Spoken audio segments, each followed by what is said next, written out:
Let me show you how to connect to Wi-Fi network on all these Samsung S10 series tablets. So first you can simply swipe down from your right corner and you see you have this Wi-Fi icon. If you press it, so you see it, you can turn it on or off here. So make sure it's obviously on and then simply wait for your network to be found. So you see we can click this and next also we will have to enter our password. Okay, and click connect. And you see we were able to connect to the Wi-Fi network. So you see all done and we can now start using our internet.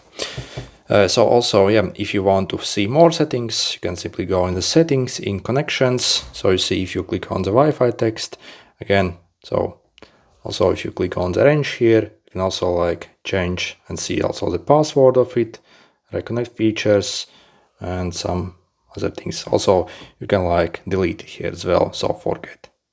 So that will essentially disconnect it from that Wi-Fi network. Good luck.